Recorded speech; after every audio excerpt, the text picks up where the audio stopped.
And welcome back, ladies and gentlemen. We're back to another episode of What's Going On Here. This is episode 84, believe it or not. Episode 84, my name is Tomo Loverick, also known as T-Love in creative earring design circles.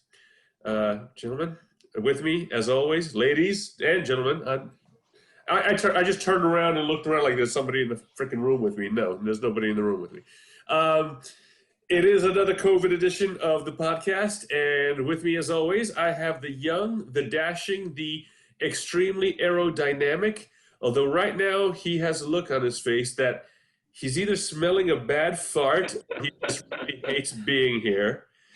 Mr. Sean Quigley, a.k.a. The Quig, also known as Barn Boy Sean in the wilds of New Jersey.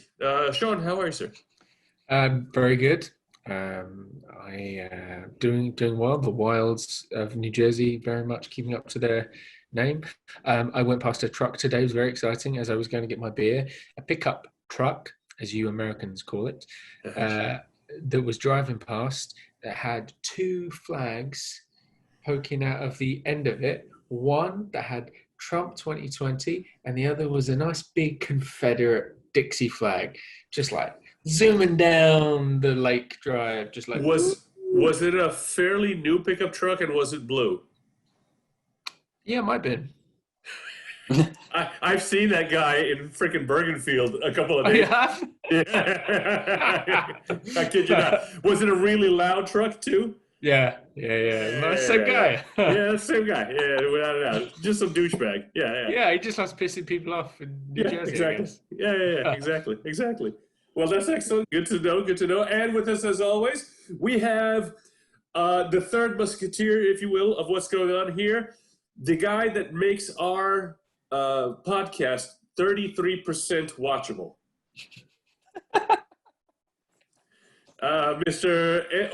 Oh, wait a minute. We have a cat now. Oh, you're upstaging Andrew right on that. That's my moment. Oh, man. How much more watchable are we now? Yes, exactly. Oh, look, Sean has a pussy. Isn't that nice?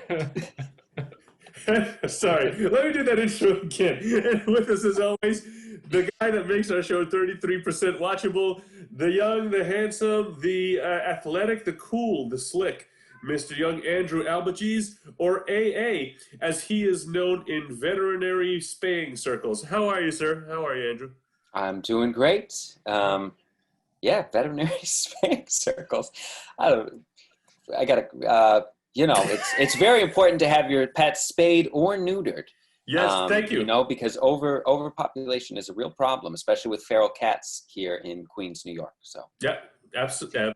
It's even more important. It's even more important to spay your veterinarians. Yes, it is, especially in the wilds of New Jersey. That I can attest to that. Absolutely. You didn't get anything done otherwise. No, can't get anything done. So, folks, we are happy to be back. We've been gone for a little bit in these crazy times. It's a COVID edition, as you can obviously tell, or you will be able to tell, because we will probably be putting this video up on YouTube. So it's the end of the summer. It's been a crazy summer. It's been one shitstorm after another, and we don't want to focus on the negative. We just want to do some good, fun time stuff. So today's episode, for the people that are tuning into our show for the first time, what we usually do is we find a topic in pop culture that's just currently happening. Like if we did a show a couple of weeks ago, it would have been WAP, which I'm surprised at how fast that fizzled out. Yeah. That really fizzled. I thought that would have a little more traction, and it lasted about a week, and it was done. Yeah. So we take a subject from popular culture, from the zeitgeist, and we break it down and try to figure out what's going on here. And the main portion of our show, for those of you that know us, is our frosty beverages, as I like to call them, our adult beverages, beer, wine, spirits, cocktails, whatever it happens to be. And so because this summer has been so just blah, and this year since March pretty much has been so blah, we decided to give you more of what you want, which in turn is probably more of what we want because we're just greedy guys. And so this episode will be called, what we're concentrating in this episode is beer, is more beer. and this episode will be called Beer, Beer, and More Beer. And the breakdown is usually when we can meet in person, we all try the same drink, beer, cocktail, whatever it is, and we all grade it. We've tried it a couple of times. It's tough. We're in separate areas. The separate liquor stores will carry some stuff and the other ones won't. And so instead of fighting that, we decided to embrace it. And like I said, it's been a shit show of a year. And so we're each going to sample 2 beers and give you our reviews of this 2 beers. So we are doing what's never been done on the show before. We are giving you 6 beers by the end of the episode of reviews. Wow. 6. Exactly. Big time. And while we're consuming these lovely beverages, we're going to just yap our heads off. One of the big subjects that we're going to bring up is Dancing with the Stars, because there's somebody that we've mentioned in a podcast or 2 before. And but as always, let's get to the star of the show, and let's start with our beers. Andrew, since you're the youngest, why don't you start? Look at you. See, this is how you know Andrew is a marketing guy. Did you see that, Sean? This kid is made for fucking TV. I didn't even have to say nothing. He already had the can. He's rotating it. He's showing it to the camera. The people see what it is. And it is a lovely can, may I add. It is a nice can. Yes. So for my first beer, I have Other Half Brewing Company out of Brooklyn, New York. And this is their Mosaic Dream IPA. Okay. It is 6% alcohol by volume. This can's a 16 ounce can, and it is. Does it have IBUs on it? I'm looking at the untapped version of it. It shows a double mosaic. The double mosaic has no IBUs on it, so I'm guessing that one. No, this doesn't. Yeah. But yeah, look at that can. That's lovely. Okay, so that's your beer, Sean. What do you have for us, Sean? I have the three threes blueberry Saison farmhouse ale, brewed in the blueberry capital of the world! Exclamation mark. Oh. Yep, that is from Hammonton, New Jersey. It is 5.8% ABV. No IBUs. Because these local brewers are lazy. I don't think that's the reason, but okay, it's It's about Lonely Hearts. They charge by the letter. Yeah, you know what? I don't know enough to dissuade that argument, but I will allow it because I don't know enough to dissuade that argument. So there you go. And is the blueberry capital of the world really in New Jersey? That sounds about right. There's a lot of blueberry farms in New Jersey. I mean, New Jersey is not called the Garden State for without a reason. Yeah, Hammonton, New Jersey, apparently. Yeah, Blueberries and cranberries. Yeah, blueberries and cranberries. Wow. Okay, so my beer, gentlemen, is by the Long Island Beer Company, and it's Mos Def Mosaic IPA. And this is out, it's let's see, brewed at Long Island Beer Company, Riverhead, New York, so way out in Long Island. Let's see, this is a pint can. This is 6.2% ABV with 72 IBUs. This actually might be one of the highest IBUs we've ever had on the show. Yeah. So, all right, without further ado, let's get to the countdown, shall we? Give the fans what they want to hear. And 3, 2, 1. Oh. Ooh. Oh. I'm giving it a pour. Look at that. Ooh. Oh, look at that. Oh, that's crispy and golden looking. Look at that. Oh. Ooh. Look at that. Andrew, you got a glass, buddy? No, I'm actually going to go from the can for this one. Okay. Well, I heard Believe it or not. the cans, but you know. All right, gents. Cheers. Cheers, guys. Clink.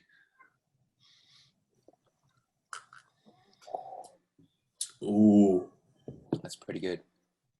Oh. Yes. Who wants to start with the beer first, or do you want to go in the same order? Say that again.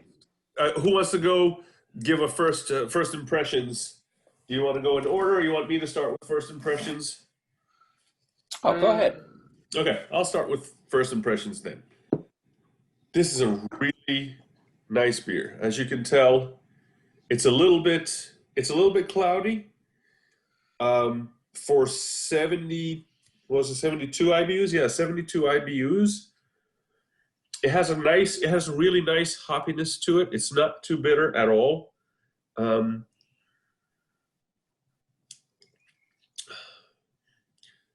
It doesn't drink like a 6.2 ABV. It's not too heavy at all. This is a solid beer. This is really, I'm very happy with it. Nice. Sean, what do you say?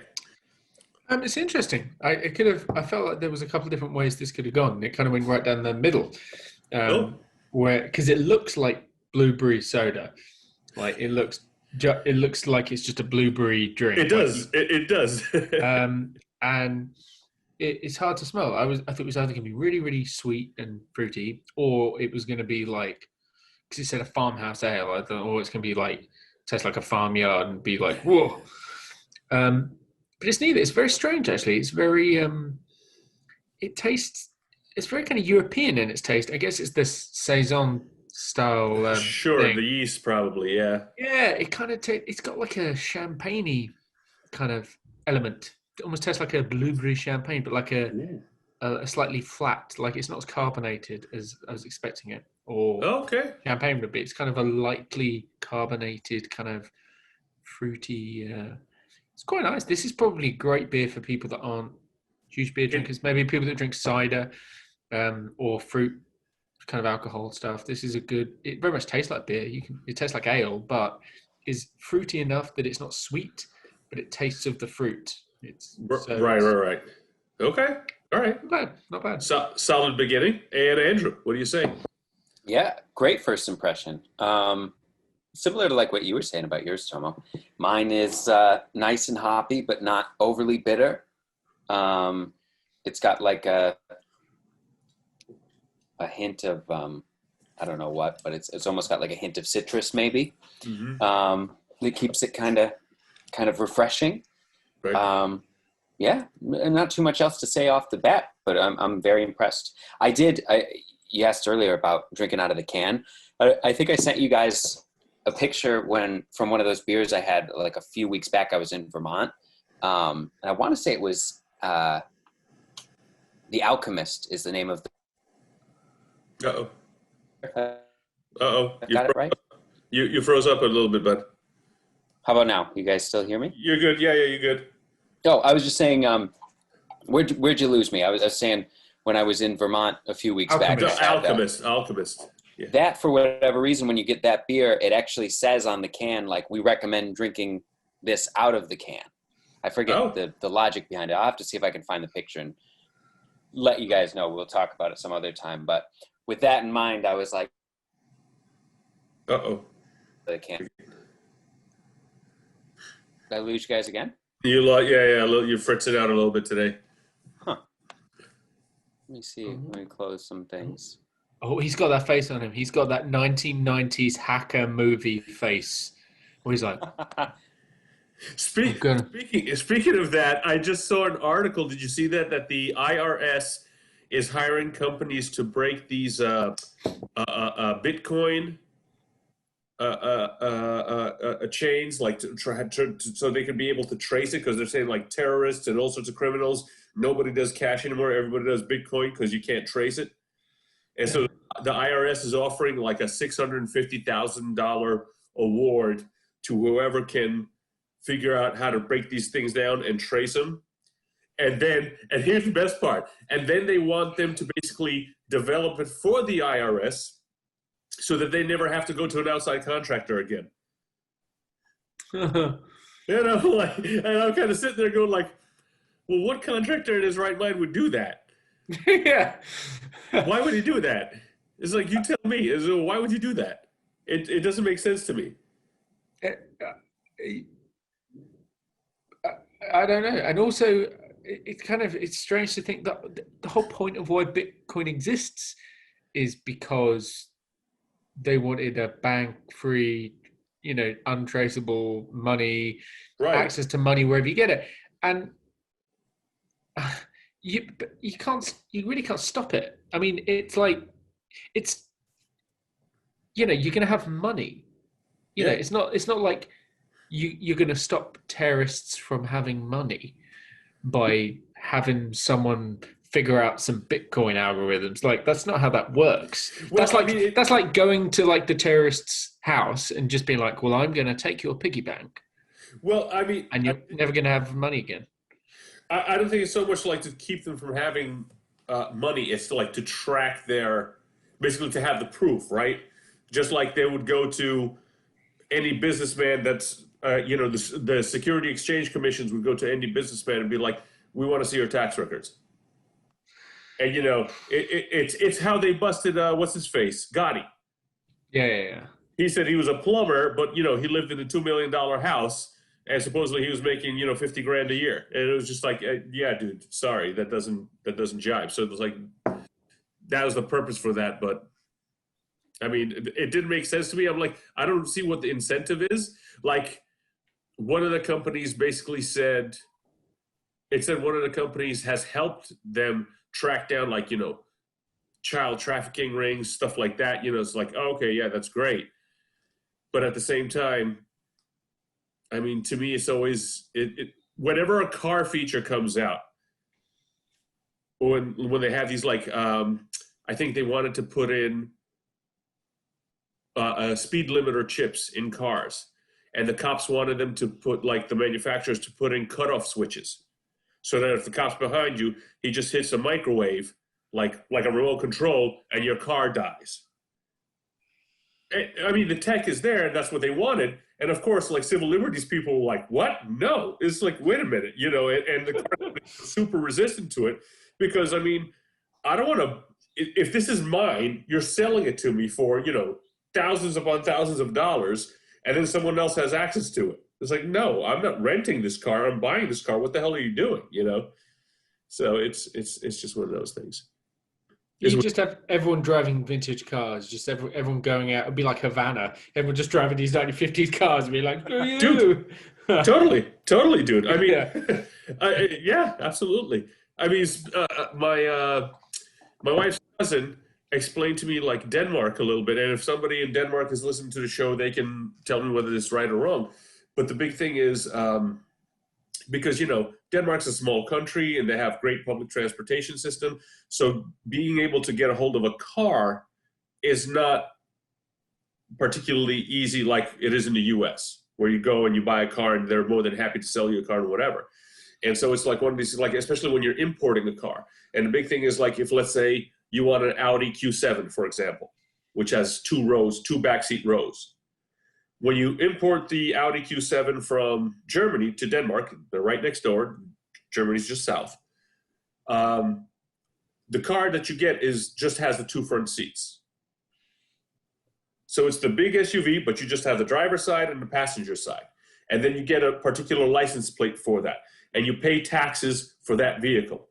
Now, if you want 3 more passengers, i.e. the second row, you pay X amount more money, and you get 5 passengers, and your license plate changes, and you're paying basically taxes to be able to move 5 passengers. If you want the third row for the 7 passengers, you get a different one. And he was saying basically at the end of it, everything, you're paying like $250,000 for an Audi Q7. Right. And, in the US, you get an Audi Q7 for $60,000, $70,000. Like, Tomo, can you wipe me up a bench, just a wooden bench that we can just put in the back of the Audi? Well, but apparently one of the bypass laws was you pay, like, so of course it's big, the import fees, right? When you're importing a car, because Denmark doesn't have its own car manufacturer, that kind of stuff. So the big thing is the import fee. So the rule is you pay the tax on the price of the vehicle when the vehicle was new. What? So, yeah. So her cousin went and bought a 57 Cadillac. No, a 62 Cadillac, like with the shark fins. I kid you not. And the thing was basically the size of a house, and especially on a small street in Denmark, it's this enormous boat. And he's a fairly big dude too, and he showed us a picture. And he's like in this, and he looks like a kid in a freaking regular car because this car is so huge. But he paid just, whatever, $500 worth of taxes to get this car, because when this car was new, it sold for $3,000 back in, 58 or 61 or whichever car he got, I forget. Wow. So, anyway. Yeah. So, then, pop culture. Let's go to pop culture. What we have starting in, is it 3 days? Well, first of all, let's acknowledge it's 9/11. Let's acknowledge it's 9/11. It's nothing funny about it. It's just like, it's I guess, thoughts and prayers to the people who lost loved ones on that day. Yeah, a long time. 19 years. 19 years. That's wild. I remember it like it was yesterday, man. I remember it like it was yesterday. I was at work, and I was coming out of one of the labs, and all of a sudden I saw just like people running by and women crying. I was like, what the fuck's going on? And then they had the TVs on, like wherever there was a TV, they put it on, and like CNN was showing the towers burning, and it was like, what the hell? And it was so surreal, the whole thing. So surreal. Yeah, that was so long ago. I was at school. I was I don't know.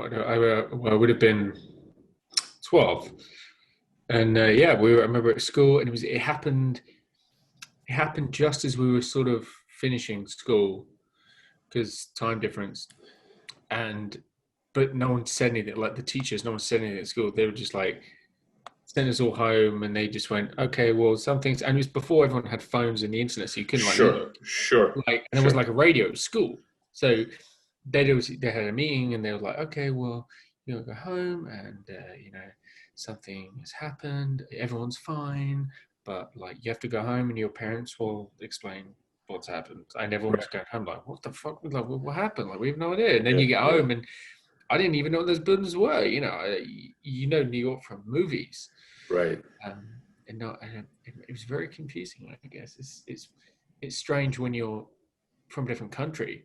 Yeah, it's even harder context-wise. You're like, what does that mean? Yeah. It's so different. Yeah. The sheer vastness of how big a thing that was. I mean, you can understand someone coming from Europe originally, like the idea of trying to translate that into what smaller cities in Europe are like. It's like you just can't comprehend it. Like it's crazy, numbers wise. So it's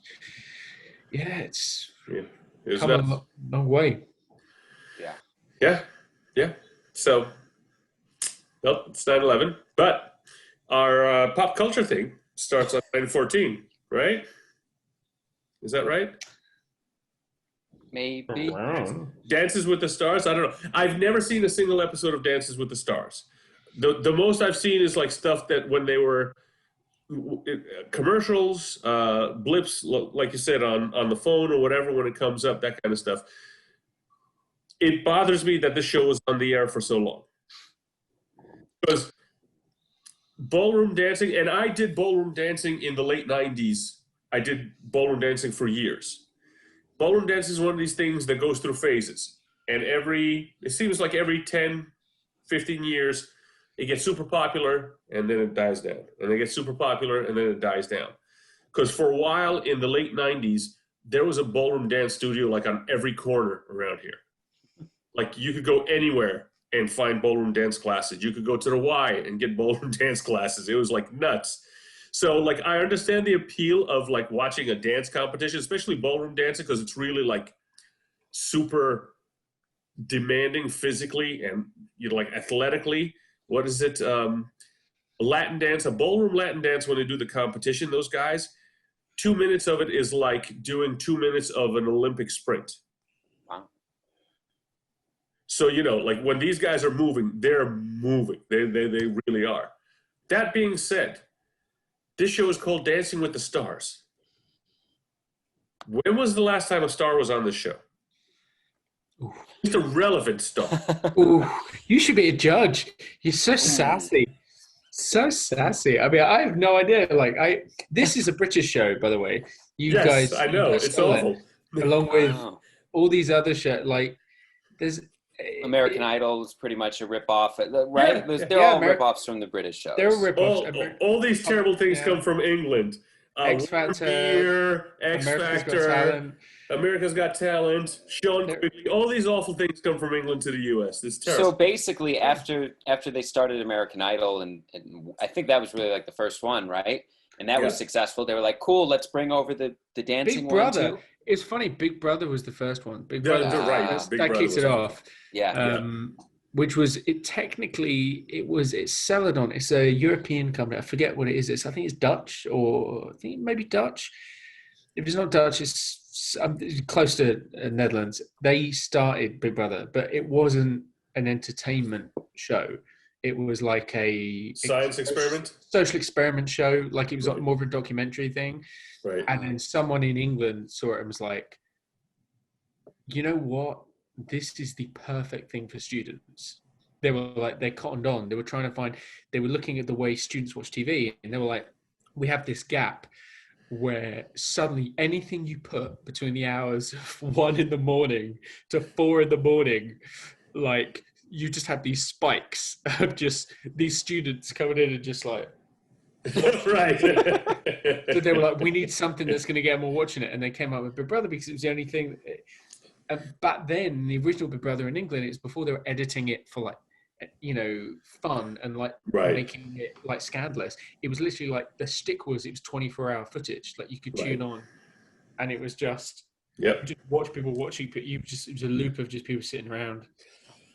And they didn't realize they were going to be famous, and there wasn't any money involved. So it was just people sitting around. Like there was no. Didn't Mark Burnett start Big Brother and then came to the U.S. and did Survivor? Yeah. And then gave us Trump. Oh yeah, of course. Yeah, because we had The Apprentice first as well. Yeah. And you call it Shark Tank, we call it Dragon's Den. That was another one. We have all of them. All of these reality shows are all ours first. Where the fuck did they come up with those names? Dragon's Den, Shark Tank. Well, a Shark Tank makes a little bit of sense. Dragon's Den sounds like sad D&D guys that are just like trying to get laid. We have money if you show us your idea. It's Tolkien. It's Tolkien. British people love Tolkien. You have to go into the Dragon's Den to get his gold. Smile. Yeah. They're hoarding. They're sitting over their gold. You want to hear?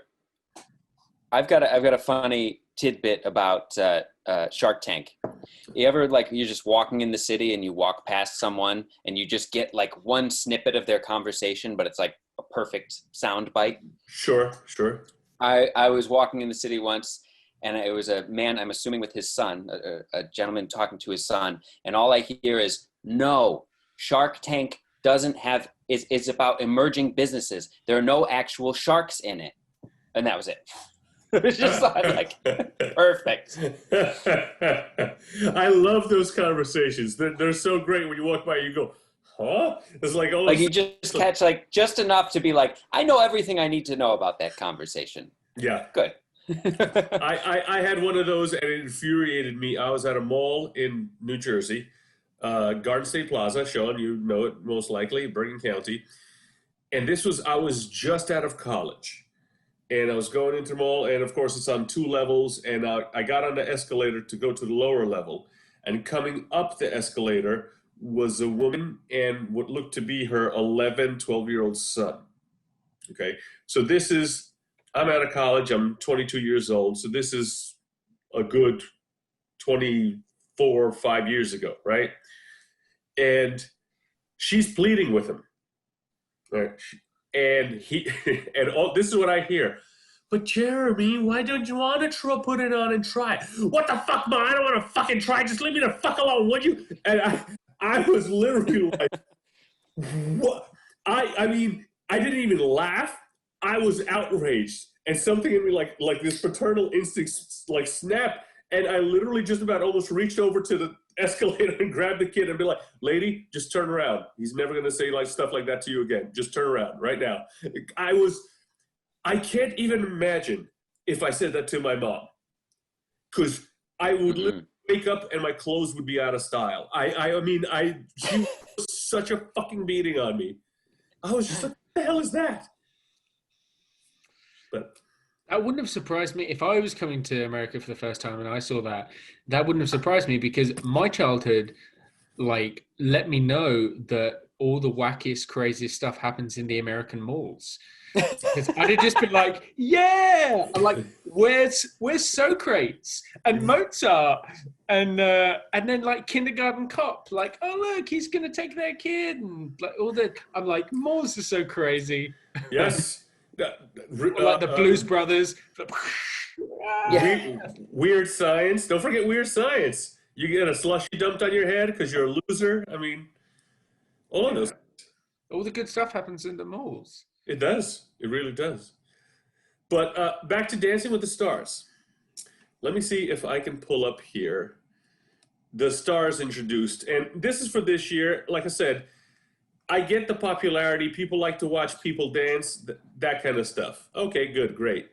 Let's see. New Dancing with the Stars celebrities. Now, of course, for those of you that follow our TV show, you probably know who we're talking about. And we're talking about frickin' Carol Baskin. Ugh. You know, Carol. Joe Exotic is going. That bitch, Carol Baskin. That's actually, I can't see you right now because I have my other window open. I sounded like Joe Exotic, Andrew. You should go on the road with that. Thank you. Sure. Which is ironic because he may sound like Joe Exotic, but he looks like one of his husbands. He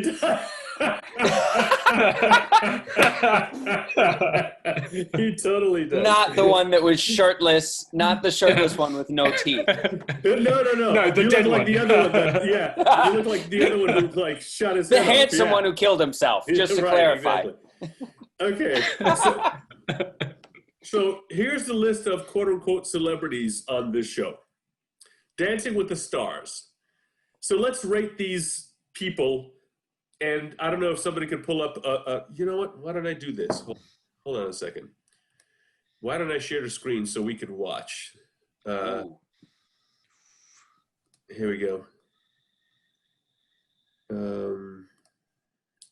Not that any. Here we go. You guys see it? You see my list here? Oh yeah. Okay. So Monica Aldama, a cheer coach and Netflix cheer star. What the hell is that? I've never heard of this show or this woman. Am I the only one? You know what? I was hoping you would fucking know because you're like, what, still in your 20s? I sure as shit don't know. Barely, but. It's obviously a Netflix show about cheerleaders. Yes. Oh, okay. is that? Very much so. Oh, Okay. shit. I had no idea. Okay, so a star, Carol Baskin.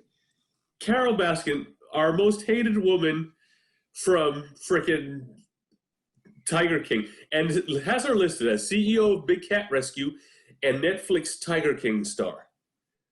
Joe Exotic is going fucking apeshit in jail just for that. Because truly, she was not the star. It was Joe. If there was anyone who was made for this show, it was Joe Exotic. It was Joe Exotic, exactly. Maybe in the years to come, we'll see a day with Joe Exotic on Dancing with the Stars. I guarantee you, he gets out. He's going to be the next person on. If this show is on, he'll be the next one on. He has to be. It's almost a no-brainer because it's a competition. Who was a better dancer? And the other thing about Carol Baskin, which stunned me, and I don't know if somebody can confirm, maybe like on Wikipedia or something like that. It said Carol Baskin is 51 years old. Yeah, I would have thought she was older than that.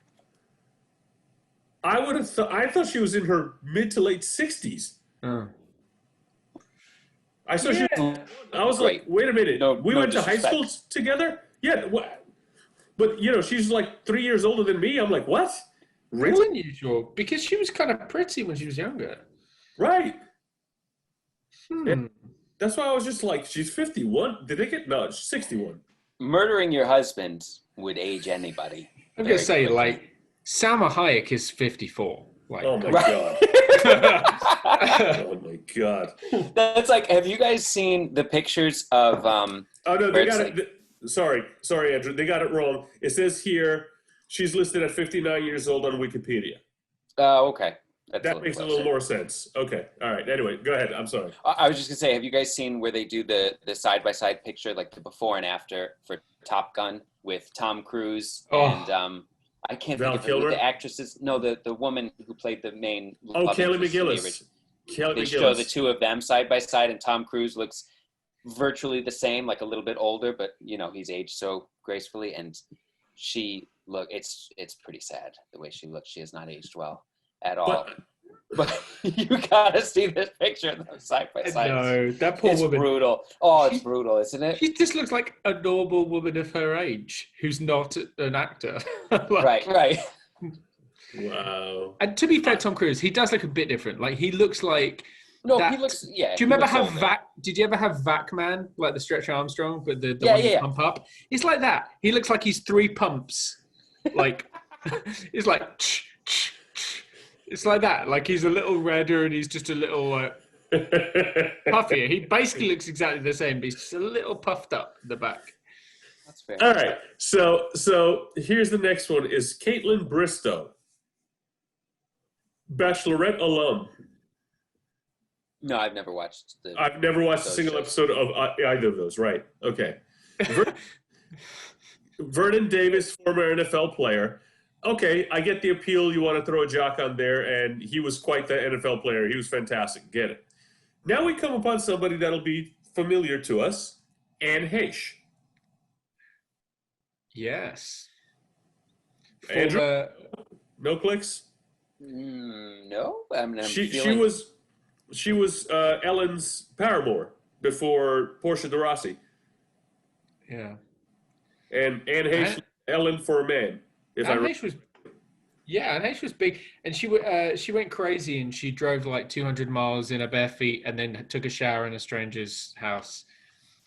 What? Yeah. I'm gonna pull up her IMDb and see what I'm.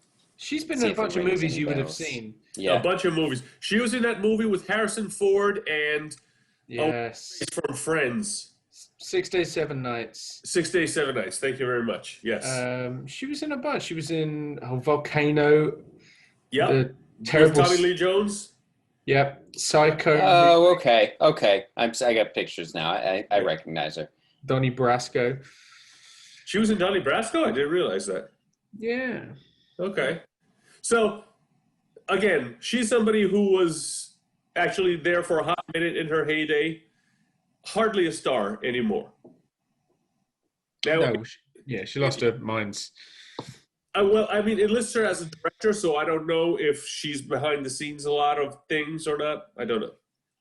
No, she like there was a long they don't do it anymore, but for a long portion of time, Kevin Smith, I'm a big fan of a director, but also very prolific podcast guy.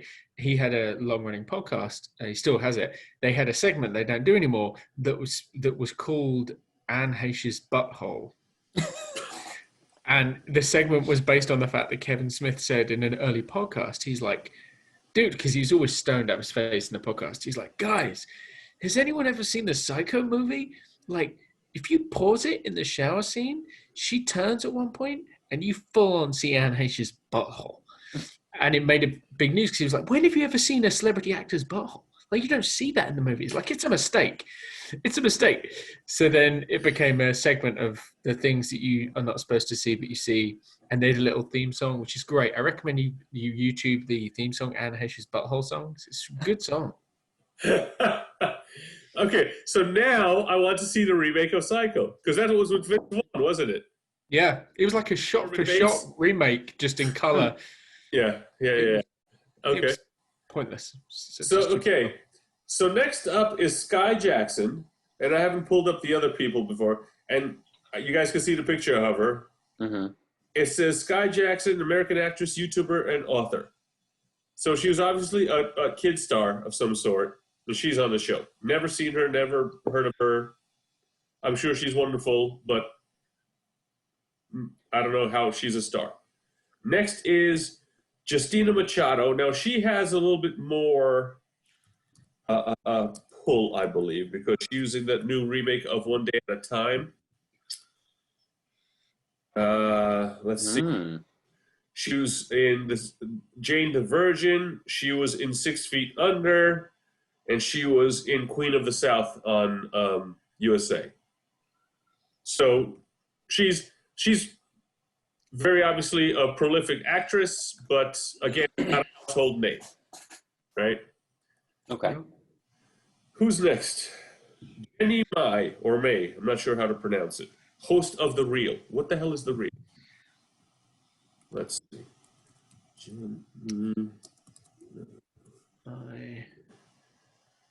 Okay. Jenny May is an American television host and stylist. She is best known for her work on the makeover show of How Do I Look? It's a talk show. Oh, okay. You know what? I wouldn't have known, but I've seen it when you go to the doctor's office. There's a bunch of like young women talk. I think the Tia and Tamara, like one of the sisters, is on the show too. Oh, isn't this like the same thing as The View, only like just a different network's version of it? Right. Oh. Except, we are completely out of touch with daytime television. yes. I hate those shows so much. But I have to love them for the fact that anytime it's on, it means there is a select portion of women, including at least those 6, 7, 8 specifically like horrible women, that aren't talking to me. So it's fine. Anytime it's on, I feel like there are men in a room, like an empty room, going, how long is it on for? I've got Nice. some time. That's very Monty Python of you. Should look on the bright side of life. Funnily enough, this is another show that we actually came from England, but the name of it in England is called Loose Women. Oh, Yeah. For what show? The View? Yeah. It was an English show. It's called Loose Women, and it's everybody's least favorite women from television in the UK, just all around, just talking about like, how men are a disease or whatever. Oh, okay. Well, the next is AJ McLean. is this the Backstreet Boys guy? Yes, it is.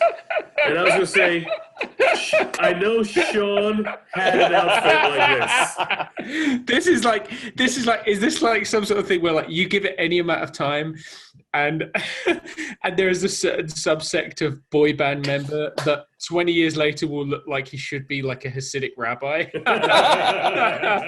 It's like, wait a second, what happened here? So he did not look like that like in the 90s. So I'll say this again. Here's somebody who, in his heyday, was on top of the world, music-wise speaking, because the Backstreet Boys were freaking everywhere. They were on every radio station. They were in every freaking TV commercial. They were all over. They were touring nonstop. They were all over the place. So, again, in his heyday, and I think that their heyday ended 20 years ago, at least? At least. Okay. That guy looks like he is the deputy manager for a Mexican restaurant. Jesus. He looks like the guy who comes around to ask me if my food's okay and I have to lie. Like, yeah. Great. Yeah, it's all right. Yeah. It's like, Susie taking good care of you guys tonight? Yeah, she's great, right? Sir, can we have another bowl of chips? Oh, yeah, right there. I'll be right there with you. Yeah, okay. Jesse Metcalf is next. Now, if you told me his name, I wouldn't have known who he is, but I've seen his face before. But let's see what it says. Yeah, for he him. looks familiar, but I don't know the name at all. He was on Desperate Housewives. Okay, there you go, bro. Yeah. Sean is just our man inside the Dancing with the Stars. Look at that. What else? To the British judge, Sean, and you're not telling us on the show? He was. Says he was also in John Tucker Must Die. The movie. I never saw That it. was very funny because you stopped, so it came out. He was also on John Tucker Must Die. Like, he literally did that. Very good. It was very good. Okay. Who's next? Nelly. Nelly. All right. So Nelly is clearly the most famous person here, right? I would think. I would, you know what? Short of being a sports fan, yes, I would say Nelly is. Because Charles Oakley and Vernon Davis, if you were into basketball or football, they were, especially Charles Oakley, he was like the number one Knick guy that everybody loved when the Knicks were in their heyday. Vernon Davis, huge star. But in terms of overall, yeah, it has to be Nelly. Nelly, I guess I'm most surprised of the people I know. Not that we clearly don't know everyone on this list. Of the people we know, I'm most surprised to see Nelly on it because, I mean, that's right. Am I? He's like the only one that's left. He's the only like rapper from the 90s who's not either now a preacher or in jail for like, you know, or a billionaire. keeping slaves, or a billionaire and doesn't. Or a billionaire. Right, exactly. Or Jay-Z, who's still rapping, but he's the only one. So, and then we have, like I said, Charles Oakley. If you're a New York Knicks fan, Charles Oakley was one of your guys. You love Charles Oakley, but you're talking about a 55, 6, 7-year-old ex-basketball player. How graceful is he going to look on the court, on the dance floor? And he wasn't known for finesse. He was a freaking power forward, and he just freaking knocked guys down. That was his job. Mm-hmm. Literally. Yeah. Then we have Nev Schulman, and I don't even know who the hell that is, but let me look at it. I do know Neve Schulman. I know him. He made the documentary Catfish, which is a really great standalone documentary, and then he made the MTV series that was a spin-off of it, which is shit. Tomo, you typed in Jesse Metcalf Nev Schulman. Yes, I did. You're absolutely right. I'm like, why am I not getting a picture of this dude? Okay. Thank you. Now, if you're wondering who the old guy is, thank you very much, Shane. All right. The Catfish guy. Catfish is still on, isn't it? I think so. Explain to me. I've heard of this show, but I have no fucking idea what it's about. I've only seen it a couple times, but it is, so you know the concept of catfishing. It's where someone, like basically 9 times out of 10, it's like some crusty dude is pretending to be a hot girl and gets someone interested in him on the internet. Okay. And then turns out he's just some like disgusting dude and is not a hot girl and it's like some perv. So that's you're like. Wait, hold on. Before you go on, what does he do? What does who do? The disgusting perv guy. Well, sometimes he hosts a podcast.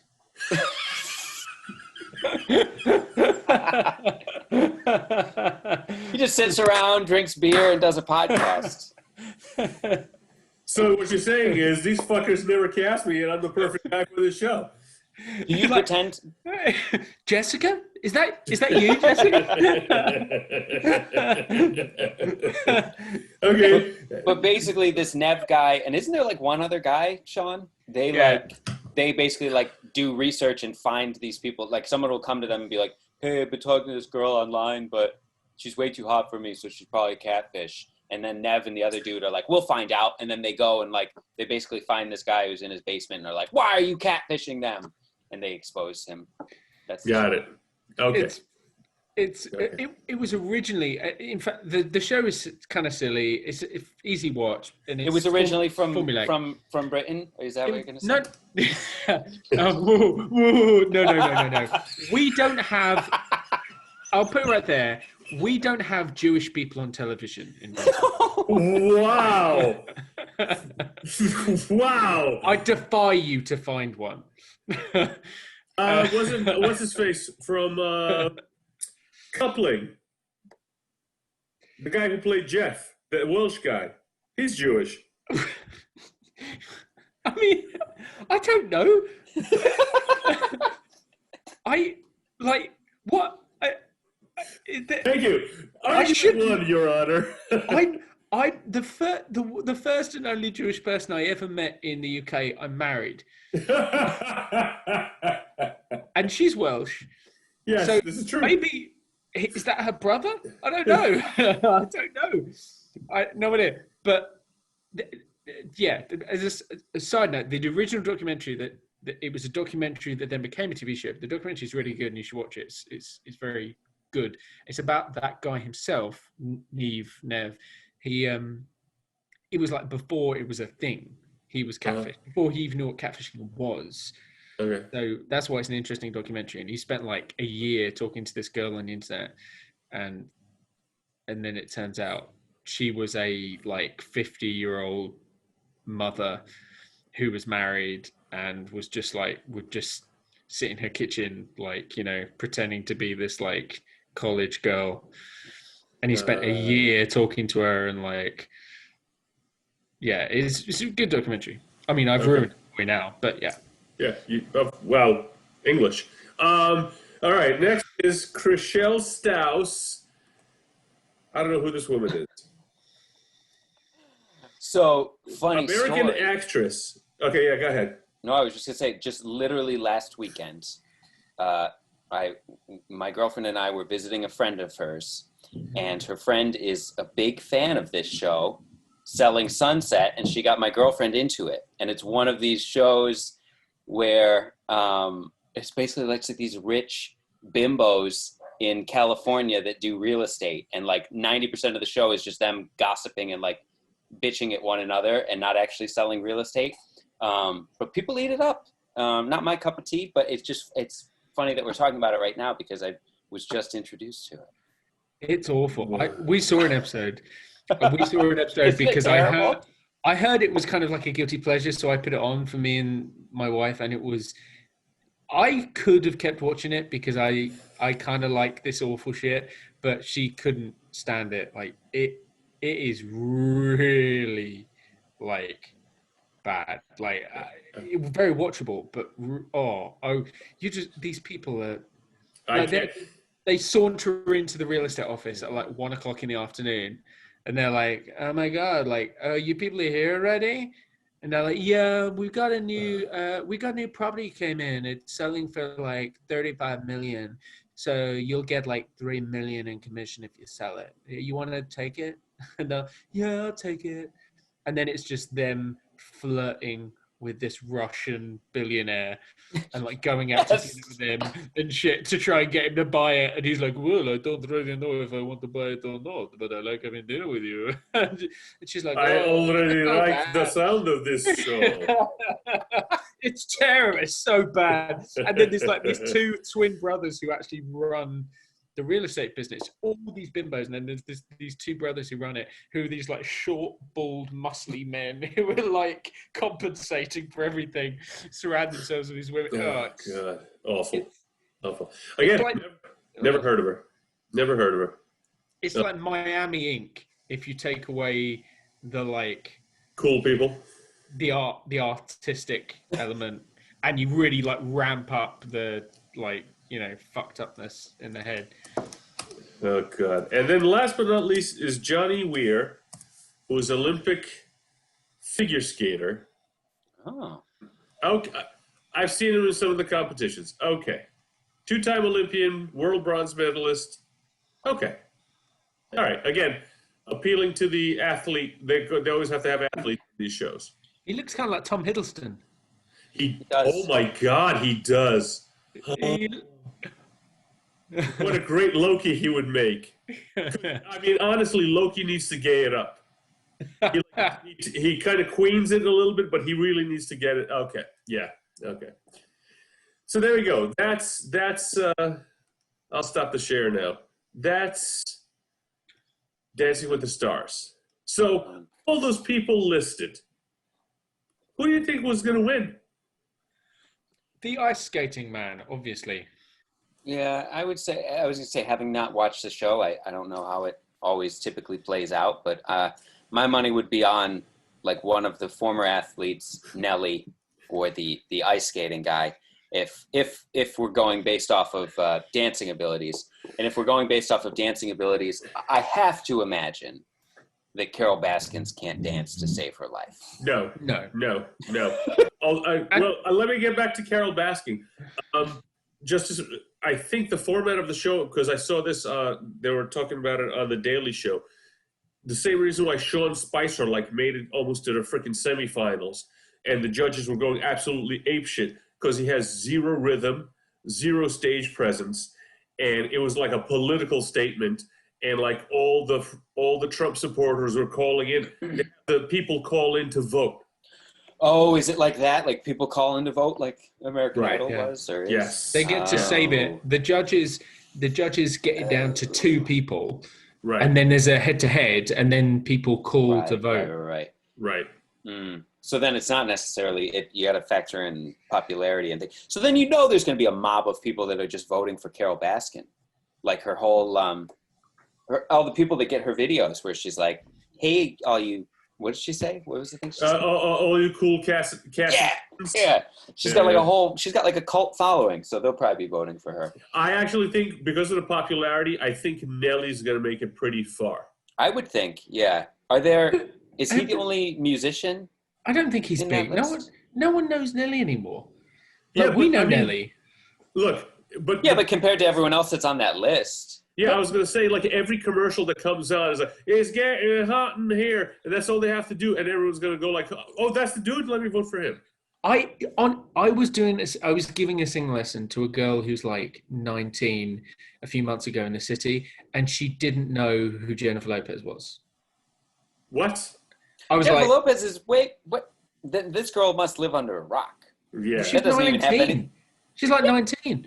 She doesn't know who Jennifer Lopez is. But she just performed at the Super Bowl. Yeah, but and I think maybe that's why I was bringing it up. But she's because the only thing she was existing is she did a song with Pitbull when I was 14. That's all I know. Oh. So look, some people. I had a vocal teacher when who did I say? And I was like, stop lying. She was like, oh. Beatles? What songs do the Beatles do? And I almost wanted to slap her. She was about 10 years older than me, too. I'm not sure who the Beatles are. And I was just like, what? I said, you've heard of Elvis? And she's like, sorta. Some people but she was all about classical music and opera. She'll tell me 8 million freaking operas and every composer that did it and all the divas that sang in it, but she didn't know she didn't know who James Brown was. And I literally almost walked out of the studio. I was like, you are out of your fucking mind. Wow. I didn't know that was... Some people just completely... Wow. Okay. So then, hey, maybe not as many people know Nelly as I would think. I don't know. I just feel like it was a long time ago, but because things move really quick, in as far as reality TV goes, yeah, it moves very quick. The Kardashian world or whatever, these people, which is coming to a close. I saw, which again, I never saw a single episode. Refused to watch it. Yeah. Me neither. But thank God it's coming to a close. I honestly, I'd rather have Paris Hilton cooking something every week because I would love to have Paris Hilton cooking something every week. We'd have content galore for this podcast. Did you Sean, did you ever get your mom to watch the episode of Paris Hilton cooking? No, I didn't. I need to do that. I didn't get to do it. But if you get to do it, you have to record it and we have to post it on one of the pages because to see her reactions to it. My mother, I think it's probably a stereotypical mother thing, I guess. But I can already see what would happen is she would be watching it, trying her best to study it, and then she would just ask me, as she's seeing the things that are on the screen that I'm seeing, she would just be asking me to clarify if what she's seeing is what she'd be like, darling, is she using a blah blah for a blah blah? Is she doing this now? And not oh my God, as in she has to clarify. So, darling, is It's just, it would just be the whole thing. She would just be commenting, doing commentary, the most boring commentary anyone's ever heard. A mother's commentary of like NFL. I'd watch NFL if it was someone's mother commenting, because at least it would be like that would be like that. Oh my goodness. Okay. Well, yeah. So Carol Baskin. Interestingly enough, I don't know if you guys saw. Well, I posted a thing, but actually, no, I don't know if I posted that one. The lady who was the wife of his handyman. What was his name? What was her husband's name? Don Rich. I forget the guy. Don. Dead. Don something. Yeah. Remember the handyman from the documentary? Yeah. Who talked about the handyman's wife basically said that the handyman was in on it, and he brought a fridge back home in the van that was left at the airport. And he told her, she said, this was like, this, of course, everything is alleged here. She said that he told her to not go in the van and not touch the fridge. And then she said at some later point, she got into argument with him, and he said, if you don't shut up, same thing's going to happen to you that happened to Don.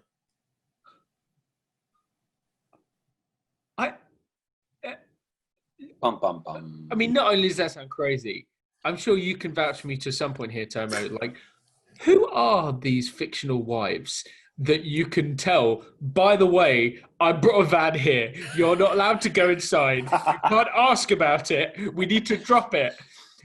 And they just do all of that and then don't bring it up until 20 years later. But who are these people? Do they exist? Apparently. I don't think that would be. Yeah, that'll fly over real well. Yeah. I could try it. We see what happens. You can see what happens. Sean might come on to the next podcast with a piano wire up his ass, but I mean.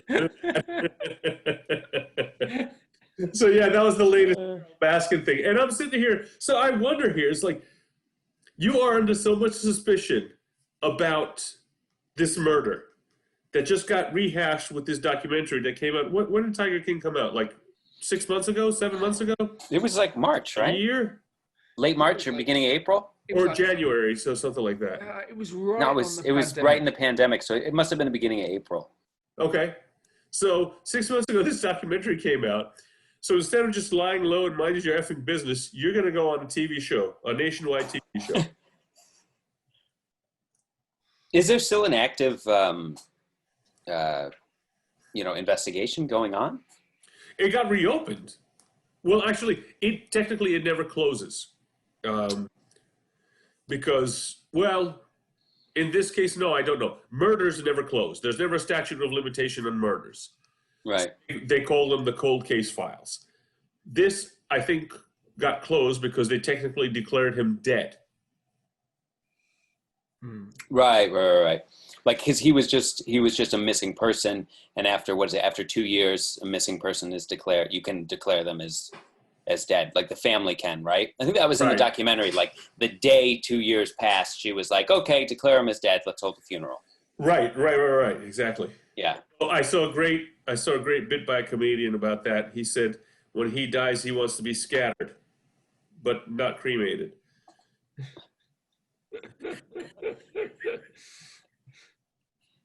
And I laughed my ass off because I was like, that would be an awesome funeral. Just body parts flying all across They used to do that. Again, we started that in England. That was the thing we did. Oh, here we go. That comedian's joke was very funny, but actually we started that in England. We used to do that.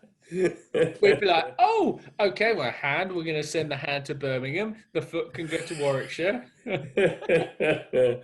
Oh my goodness, yeah. So there goes. Dancing with the Stars is about to start. The Kardashians are about to close. What were some of the other subjects you had, Andrew, for us? Oh, I got a number of things. Actually, before we dive into that, where are you guys at with your beers? Oh yeah, I'm almost done. Should we All right. finish these off and grade these before we jump on to the next ones and then start some new That's a good topics? question. Or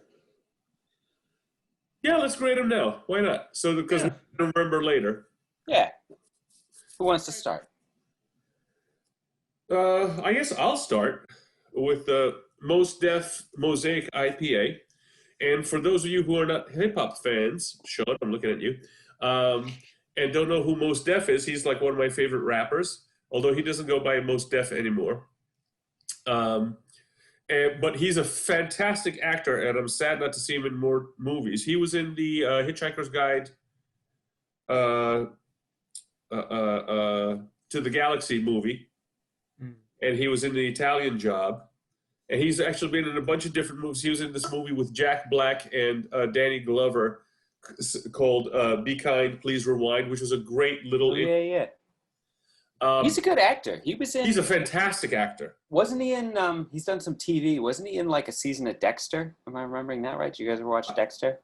No. I don't know. But he was in, 13 Blocks with Bruce Willis? That was a nice thriller. Yeah. Was it 13 Blocks, or am I getting that wrong? Was it It's something Blocks. It's a number of blocks, right? Yeah. He's a fantastic actor, and I'm sad not to see him in more stuff. But anyway, that being said, Mos Def Mosaic IPA from Long Island, not Long Island Beer Company, Long Ireland Beer Company. Oh. I read that wrong. I'm sorry. Long Ireland Beer Company in Riverhead, New York. 6.2% ABV, 72 IBU. This is a very solid IPA. It has a nice hoppiness about it. It's not too bitter. It's got a nice citrus finish on it. The carbonation level is good. For 6.2, it's a fairly easy drink. I mean, we're coming to the end of summer. I would not call this a summer beer. However, with our usual standard, if I was at a barbecue and this was all they had, I'd be perfectly happy. It would have to be like Mos Def's house. I can't think any other reason. What? No, it could be my house, because I'll buy a case of this and have it at a barbecue. What are you talking about? Be like, Tomo, why can't I have something else? This is all I have. Be like, you're going to drink this beer and then tell everyone you know Mos Def should be in more movies. He's a great actor. First of all, can I just say that you guys are butchering it? It's not Mos Def. It's Mos Def. Mos Def. I know how to say it. I was just repeaing the way Sean was saying it. His because he brought it from England. Right, and I didn't want him to correct me. I know. But so, all of that being said, I give this IPA a 4.0. This IPA. Okay. That's good. Oh, nice finish. Thank you. Solid beer. That's good. I'll go. Mine was fine. Mine was good. It was all right. Like, I would never have chosen this other than, like I said at the beginning, just it was the one kind of semi-localish crafty thing that was being sold in an individual can. Okay. And I didn't want to buy two different packs because I already had some more beer. And considering what it is, and it's not my sort of thing, it was pretty good. It was fine. Like, I could drink a couple of these, and if again, this for some reason, I can totally imagine this being the only alcoholic drink being at someone's barbecue, because I know too many people that is the case with. It'd be like, I think we have like a mango White Claw at the bottom, and then it's just a bunch of Poland Spring, and then like 17 of these. Be like, oh, okay, then. Well, we're not really big drinkers in there. So Yes. Like, okay, so I'll have those. So yeah, it was fine. It was nice. It was inoffensive. It was easy to drink. It's unlike yours. This is a summer drink. Obviously. Okay. Blueberry farmhouse ale. Yeah, it's pretty appealing across the boards. I think a lot of people would like it. So considering that, I'd give it a 3.7, I think. Okay, fair enough. That's a solid score. And Yeah, mine was great. Not much changed for me after the kind of my initial few sips of it when we started. Yeah. So I kind of hold what I said before. Just it's a good IPA, nice and hoppy, but not it's not overly bitter. I feel like everything you said about your beer, Tomo. I know we have different beers tonight, but pretty much matches what I'm feeling with this one. It's an IPA, yeah. Yeah, and a Mosaic too, right? And this is 6%, but it didn't, it doesn't not too heavy or not didn't seem too strong. But we'll see as we keep going with this podcast where I'm at. But yeah, I thought it was great. Nothing about it blew me away though. I thought it was very, very good, but I'm not maybe on the level of great. But Okay. I mean, if we're at a barbecue and this is all they're serving, I'm great all day. So Right. I just put this right at a 4.0. Okay, excellent. All right. What does Mosaic mean in relation to? It's Go ahead. it's the type of hops that they use. Yeah. Interesting. Yes. It's a very popular type of hops. I didn't have time, but I was actually this close to go to Elementary. They just put out a fresh batch of their barley wine, Whizzle. Ooh. I almost went for that, but like I said, I didn't have time to get out there and get back here in time. So, all right. So let's pause for a second and everybody get our refills. Yeah. Okay. All right. Good.